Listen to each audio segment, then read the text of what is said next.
Hello everyone, welcome to our YouTube channel CCA Academy. So today in this video we are studying some chemistry questions. So let's start from first question. The first question is steel is the mixture of. First question में आपसे ये पूछा गया steel जो है वो किन metals का मिक्सचर है. ठीक है, फर्स्ट ऑप्शन है आपके पास iron and aluminium, second option है iron chromium and carbon, third option है iron nickel aluminium and D option है एल्यूमिनियम एंड निकल.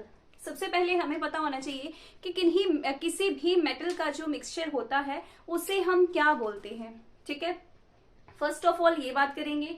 तो जब भी किन्हीं दो मेटल्स या दो मेटल्स के साथ एक नॉन मेटल जब रिएक्ट करता है तो वो एलॉयज बनाते हैं.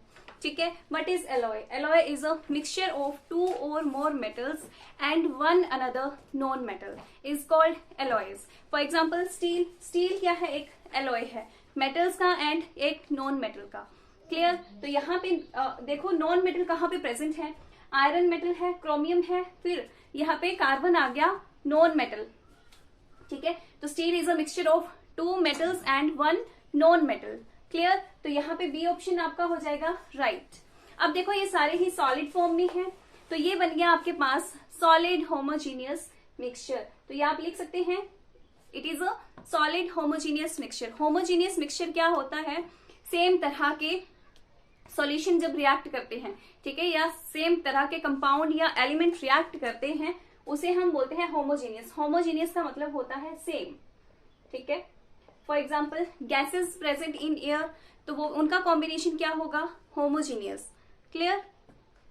नेक्स्ट क्वेश्चन है which of the following is not used a coolant in nuclear reactant. ठीक है, आपके पास ऑप्शंस दिए हैं और ये बोला है कि न्यूक्लियर रिएक्टर में एज अ कूलेंट कौन वर्क नहीं करता है. फर्स्ट ऑप्शन है लिक्विड सोडियम, सेकेंड ऑप्शन है liquid magnesium and third option है carbon dioxide and D option है हीलियम. ठीक है, तो यहाँ पे राइट ऑप्शन हो जाएगा लिक्विड मैग्नीशियम. राइट ऑप्शन रहेगा लिक्विड मैग्नीशियम. ये एज अ कूलेंट वर्क नहीं करता है किसमें? न्यूक्लियर रिएक्टर में. ठीक है, next question number third moderator is used in nuclear reactor are. ठीक है, पहले हमें पता होना चाहिए कि मॉडरेटर होता क्या है. ठीक है, अब देखो न्यूक्लियर रिएक्टर की बात कर रहे हैं तो न्यूक्लियर रिएक्टर में जब रिएक्शन होगी तो जब रिएक्शन हो रही है तो वहां से न्यूट्रॉन्स निकलते हैं. न्यूट्रॉन्स निकलते हैं वो बहुत फास्टली निकलते हैं. ठीक है, उनका एक्सपेंशन जो है वो फास्ट होता है. ठीक है, तो उसको उन न्यूट्रॉन्स की स्पीड को स्लो डाउन करने के लिए वहां पे मॉडरेटर का यूज किया जाता है. क्लियर? तो देखो अब यहाँ पे ये पूछा गया कि कौन सा मॉडरेटर यूज किया जाता है तो यहाँ पे आ जाएगा graphite and heavy water. Graphite and heavy water. और यहाँ पे अगर आपसे पूछा गया फॉर्मूला ऑफ हैवी वाटर, देखो दूसरा क्वेश्चन बन गया यहाँ से फॉर्मूला ऑफ हैवी वाटर तो इसको बोलते हैं D2O. D2O is the formula of heavy water. Clear? चलो नेक्स्ट क्वेश्चन नंबर 4 की तरफ चलते हैं. क्वेश्चन नंबर 4 है which of the following is used as raw material in cement industry. ठीक है, एज अ रॉ मटेरियल क्या यूज किया जाता है सीमेंट इंडस्ट्री में? सल्फर, जिप्सम, लाइमस्टोन या फॉस्फोरस. ठीक है, अब लाइमस्टोन का फॉर्मूला क्या होता है और जिप्सम का फॉर्मूला क्या होता है? सबसे पहले ये पता होना चाहिए. जिप्सम है आपके पास कैल्शियम सल्फेट CaSO4 2H2O. ठीक है, और लाइमस्टोन आ जाएगा आपके पास कैल्शियम कार्बोनेट. कैल्शियम कार्बोनेट को बोलेंगे लाइमस्टोन. ठीक है, अब देखो यहाँ पे सीमेंट की बात कर रहे हैं तो सीमेंट में यूज किया जाता है जिप्सम. ठीक है, सीमेंट में as a raw material use किया जाता है जिप्सम. क्लियर? और यहीं से आपके पास एक क्वेश्चन बन जाता है फॉर्मूला ऑफ इप्सम सॉल्ट. ठीक है, formula of Epsom salt. Epsom salt तो इप्सम सॉल्ट का फॉर्मूला होता है magnesium sulphate MgSO4 7H2O. 7H2O. ठीक है, 7 मोल्स आ जाते हैं इसमें वाटर के. तो formula of Epsom salt is magnesium sulphate and अगर जिप्सम सॉल्ट बोला तो आ जाएगा कैल्शियम सल्फेट 2H2O. ठीक है, और इनको ये भी बोलते हैं कैल्शियम सल्फेट जो है ये और आ गया कैल्शियम का. ठीक है, और मैग्नीशियम सल्फेट जो है ये है और of magnesium. Clear. Epsom salt को ब्यूटी सोप में भी यूज किया जाता है, लिख लेंगे कि use in beauty soap. Clear. चलो नेक्स्ट क्वेश्चन की तरफ चलते हैं। नेक्स्ट क्वेश्चन है न्यूट्रॉन्स वाज डिस्कवर्ड बाय। यहाँ पे बोला गया कि न्यूट्रॉन्स की डिस्कवरी किसने की, जेम्स चैडविक ने, सर जे थॉमसन ने, बोहर ने या रदरफोर्ड ने। ठीक है, अब देखो न्यूट्रॉन्स जो है इनकी डिस्कवरी की थी जेम्स चैडविक ने। ठीक है, बोहर ने दी है एटॉमिक थ्योरी, ये हो गया, यहाँ पे लिख लो, साथ में लिखना है तो बोहर ने दी है एटॉमिक थ्योरी। ठीक है, रदरफोर्ड ने डिस्कवर किया था न्यूक्लियस। ठीक है, इन्होंने न्यूक्लियस की डिस्कवरी की थी और साथ में प्रोटॉन्स डिस्कवर किए हैं। ठीक है, साथ में प्रोटॉन्स डिस्कवर किए हैं। अब देखो न्यूक्लियस में क्या क्या प्रेजेंट होता है, न्यूक्लियस में प्रेजेंट होते हैं न्यूट्रॉन, प्रोटॉन और उसके आउटर शेल में, फर्स्ट शेल में या सेकंड, जितने भी शेल हैं वहां पे प्रेजेंट होते हैं इलेक्ट्रॉन्स। तीन चीजें आती हैं, तीन सब एटॉमिक पार्टिकल्स हैं ये। ठीक है, तो देखो अब प्रोटॉन की डिस्कवरी हो गई, न्यूट्रॉन्स की मैंने बता दी, जेम्स चैडविक ने दी है। अब थर्ड ऑप्शन था आपके पास बोहर, बोहर ने दी है एटॉमिक थ्योरी। अब इलेक्ट्रॉन्स की अगर आपसे बात करें कि इलेक्ट्रॉन की डिस्कवरी किसने की है, तो ये की है जे थॉमसन ने। ठीक है, electrons was discovered by J Thomson. Clear. चलो नेक्स्ट क्वेश्चन है radio active isotope of hydrogen is. ठीक है, हाइड्रोजन का कौन सा आइसोटोप जो है वो रेडियो एक्टिव है। सबसे पहले बात करेंगे रेडियो एक्टिव एलिमेंट करते क्या हैं। ठीक है, रेडियो एक्टिव एलिमेंट जो होते हैं ये क्या करते हैं, हार्मफुल रेडिएशंस छोड़ते हैं जो कि ह्यूमंस के लिए, एनिमल्स के लिए, या ये बोल सकते हैं ऑल लिविंग बींग्स या लिविंग थिंग्स के लिए जो है बहुत ज्यादा हार्मफुल होती हैं।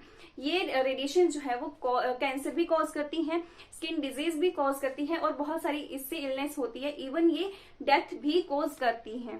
क्लियर। चलो अब ऑप्शंस की तरफ चलते हैं। ऑप्शन फर्स्ट है isotope of hydrogen is protium, जिसमें आता है 1H1, deuterium 1H2, tritium 1H3 and last one option is none. देखो अब यहाँ पे आइसोटोप की बात कर रहे हैं। सबसे पहले बात करेंगे व्हाट इज आइसोटोप। आइसोटोप क्या होते हैं, same element having same atomic number but different mass number. For example यहाँ पे देखो हाइड्रोजन का एटॉमिक नंबर कितना है 1, लेकिन मास नंबर को हम कहाँ रिप्रेजेंट करते हैं, एलिमेंट के टॉप पे। ठीक है, यहाँ पे लिखा है फर्स्ट प्रोटियम का मास नंबर 1 है, ड्यूटेरियम का 2 है और ट्रिटियम का 3 है। ठीक है, तो मास नंबर डिफरेंट हो गया, same element having same atomic number but different mass number हो गया।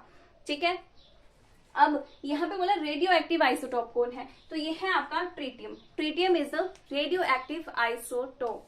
क्लियर। अब आपसे ये पूछा जाता है क्वेश्चन, यहाँ से एक और अराइज हो जाता है, वो क्वेश्चन है कि इस आपके जो भी आइसोटोप है हाइड्रोजन के, ठीक है, इनमें से किसके पास 0 न्यूट्रॉन है।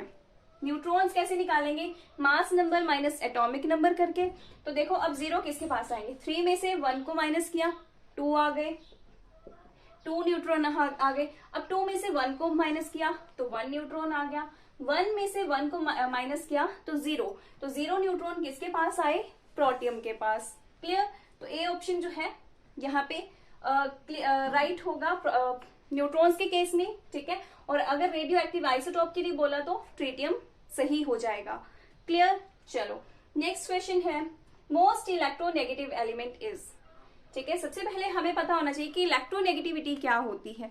इलेक्ट्रोनेगेटिविटी होती है the compound, the element given in compound having the tendency to attract the shear pair electron toward itself। ठीक है, जो भी कंपाउंड में कोई एक एलिमेंट मोस्ट इलेक्ट्रोनेगेटिव होगा वो क्या करेगा, शेयर पेयर इलेक्ट्रॉन्स को अपनी तरफ खींचेगा।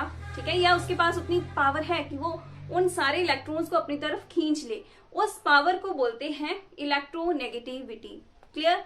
तो यहाँ पे मोस्ट इलेक्ट्रोनेगेटिव एलिमेंट कौन सा हो सकता है, फ्लोरीन, ब्रोमीन, आयोडीन। तो राइट ऑप्शन रहेगा ऑप्शन ए फ्लोरीन। फ्लोरीन जो है वो पूरे पीरियोडिक टेबल में मोस्ट इलेक्ट्रोनेगेटिव एलिमेंट है।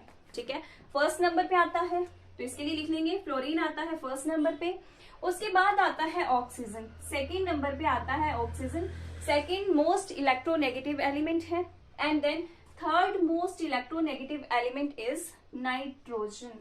ठीक है, अब यहीं पे इलेक्ट्रोनेगेटिव के केस से एक बात बन जाती है, हाइड्रोजन बॉन्ड।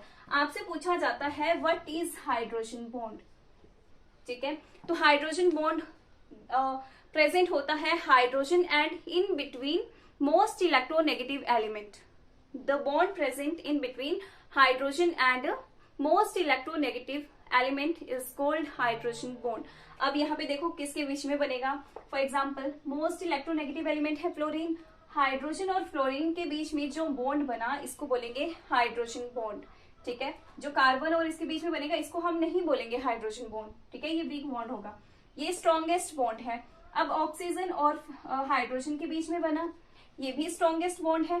ठीक है, और नाइट्रोजन के और हाइड्रोजन के बीच में जो बॉन्ड बना ये भी स्ट्रॉन्गेस्ट होगा। ठीक है, लेकिन इन तीनों में पूछा कि कौन सा मोस्ट स्ट्रॉन्ग है तो वो HF का आ जाएगा, और थोड़ा लेस में बोला तो NH का आ जाएगा। क्लियर, और इनमें इनके बीच में जो ये बॉन्ड बन रहा है इसको बोलेंगे हाइड्रोजन बॉन्ड।